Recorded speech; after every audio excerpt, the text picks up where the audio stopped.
Hi viewers. ఇక్కడ July నెలలో pension అయితే ఇవ్వబోతున్నారు ఆంధ్రప్రదేశ్ గవర్నమెంట్. అంటే ప్రతి నెల ఇచ్చేదే.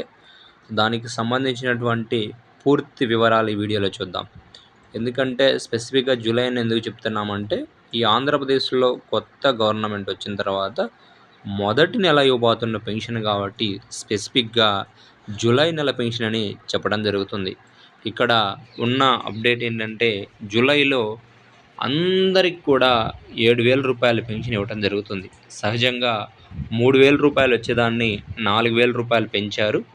ఈళ్ళు ఎలక్షన్ హామీలో భాగంగా ఏప్రిల్ నుండి ఇస్తామన్నారు కాబట్టి గత 3 నెలలకి 1,000 రూపాయల చొప్పున ఆ యొక్క 3,000 ఈ నెల 4,000 మొత్తం 7,000 రూపాయల పెన్షన్ అయితే ఇవ్వడం జరుగుతుంది.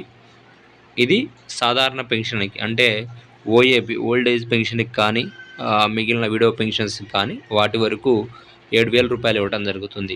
ఇక వికలాంగులు ఎవరైతే ఉన్నారో వారు కూడా గతంలో 3,000 రూపాయల పెన్షన్ తీసుకుంటూ ఉండేవాళ్ళు. వాళ్ళకి పెన్షన్ను చంద్రబాబు నాయుడు గారు 6,000 రూపాయలకు పెంచడం జరిగింది. వాళ్ళకు కూడా ఏరియర్స్ రూపంలో ఏప్రిల్ నుండి ఇస్తామన్నారు. ఆ లెక్కన చూసుకుంటే 15,000 రూపాయల డబ్బులు ఇవ్వాల్సి ఉంటుంది ఈ నెల. కానీ వాళ్ళకి ఒక బ్యాడ్ న్యూస్ అనేది చెప్పవచ్చు.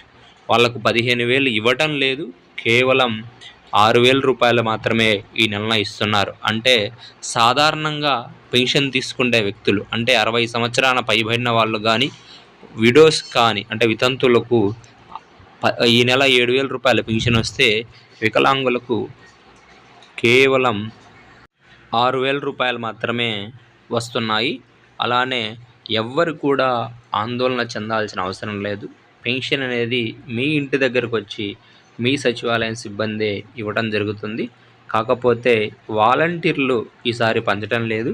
మొత్తం సచివాలయం సిబ్బంది ప్రతి గడపకు వచ్చి పెన్షన్ అయితే పంచుతారు కాబట్టి బ్యాంకుకు వెళ్ళాల్సిన పని లేకుండా మీ డబ్బులు మీకు 1వ తారీఖు అందుతాయని తెలియజేస్తున్నాం.